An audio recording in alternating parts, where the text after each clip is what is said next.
Assalamualaikum warahmatullahi wabarakatuh. Bagaimana kabar kalian hari ini? Mudah-mudahan kalian semua berada dalam keadaan sehat semua ya.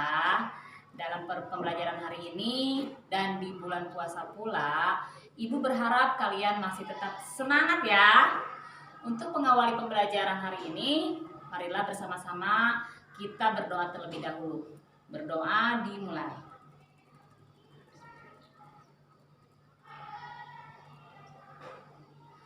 Selesai.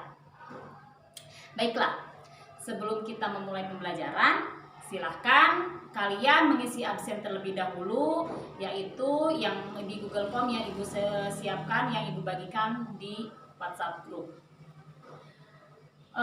Agar kegiatan pembelajaran ini semakin refresh, kita refresh dulu yuk. Oke, sekarang kalian semua berdiri di rumah masing-masing. Lalu kalian ikuti gerakan dan kata-kata Ibu ya. Oke, mulai ya. 1, 2, 3. Tepuk semangat. Semangat. Semangat. Anak-anakku sekalian, dalam pembelajaran hari ini kita masih belajar mengenai karya ilmiah. Sebelumnya, Ibu akan menyampaikan terlebih dahulu indikatornya. Pembelajaran tentang karya ilmiah, untuk adik pengetahuannya adalah mengidentifikasi informasi, tujuan dan esensi sebuah karya ilmiah yang dibaca. Sedangkan indikatornya adalah menentukan informasi, tujuan dan esensi sebuah karya ilmiah yang dibaca. Yang kedua, merancang karya ilmiah sesuai dengan unsur-unsur dan isi karya ilmiah. Sedangkan untuk KD keterampilannya adalah merancang informasi, tujuan, dan esensi yang harus disajikan dalam karya ilmiah. Untuk indikatornya, mempresentasikan, menanggapi, dan merevisi hasil kerja dalam diskusi kelas. Dalam pembelajaran hari ini, Ibu berharap melalui pendekatan saintifik dengan menggunakan mode pembelajaran sintesis pedagogi genre, problem based learning, dan CLIL, kalian dapat yaitu menentukan informasi, tujuan, dan esensi sebuah karya ilmiah yang dibaca. Dan juga Ibu berharap dapat merancang karya ilmiah sesuai dengan unsur-unsur dan isi karya ilmiah. Yang selanjutnya adalah mengidentifikasi data berkenaan dengan informasi yang akan disusun dalam karya ilmiah. Lalu, menulis karya ilmiah dengan memperhatikan isi, sistematika, dan kebahasaan, juga dapat mempresentasikan, menanggapi, dan merevisi, menilai karya ilmiah hasil kerja dalam diskusi. Dalam diskusi kelas dengan penuh rasa syukur, ingin tahu, kerja keras, tanggung jawab, bersikap, bersahabat, berkomunikatif, serta dapat bekerja dengan baik ya. Mudah-mudahan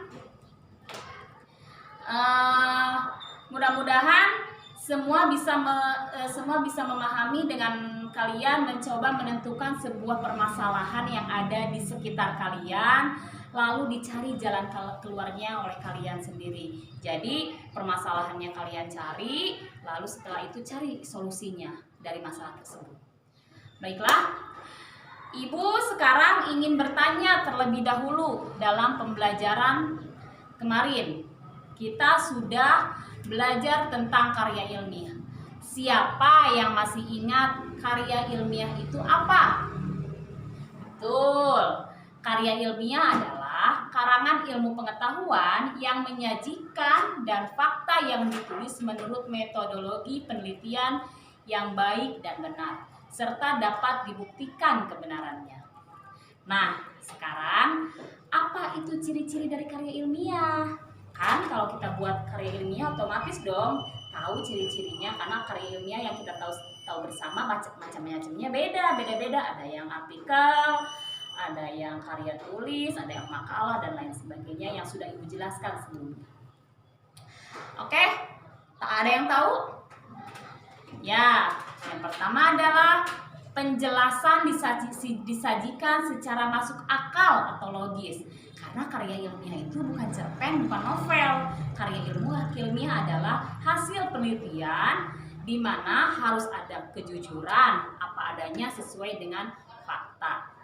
Lalu yang kedua adalah disusun dengan kerangka yang utuh dan berkesinambungan, itu harus sistematis strukturnya. Lalu masalah yang dikupas dengan terperinci dan lengkap. Selanjutnya kebenarannya dapat diuji. Iya, karena kalau bersifat logis sesuai dengan fakta, maka kebenaran itu akan bisa diuji. Lalu nomor selanjutnya adalah berlaku umum, yaitu simpulan bisa dipakai untuk semua populasi. Memakai bahasa Indonesia yang sesuai dengan EYD dan tertulis sesuai kaidah bahasa Indonesia. Kenapa? Karena karya ilmiah itu harus menggunakan bahasa baku Indonesia, bukan bahasa sehari-hari. Kecuali novel dengan cerpen, silahkan kalian menggunakan bahasa sehari-hari. Oke, selanjutnya setelah kalian mengetahui definisi dan ciri-cirinya, sekarang kalian cari masalahnya. Apa kira-kira yang bisa dibuat karya ilmiah? Jangan terlalu jauh, silahkan kalian mencari permasalahan yang ada di sekitar kalian, lalu kalian cari jalan keluarnya. Kenapa harus yang ada di sekitar kalian? Agar mudah dalam proses rancangan pembuatan karya ilmiah tersebut. Apabila materi yang dikuasai dengan baik, Ibu berharap kalian dapat mengerjakan sebuah proyek ini dengan kelompok yang sudah ditentukan di pertemuan sebelumnya. Oke? Sekarang sesuai indikator KD ini, maka kalian harus membuat karya ilmiah. Untuk tema, silahkan kalian diskusikan dengan kelompok yang sudah Ibu buat kemarin waktu pertemuan sebelumnya, sehingga karya ilmiah itu bisa dijadikan referensi oleh orang lain. Dalam tugas ini kalian harus memperhatikan, yang pertama adalah tulisan yang dibuat harus mengacu pada teori. Yang kedua, harus lugas. Ketiga, harus logis, efisien, objektif, sistematis, dan memperhatikan kebahasaan. Untuk materi karya ilmiah ini dirasa sudah cukup dan mudah-mudahan bisa dipahami. Baiklah, sebelum Ibu menutup, Ibu hanya ingin mengingatkan lagi ya.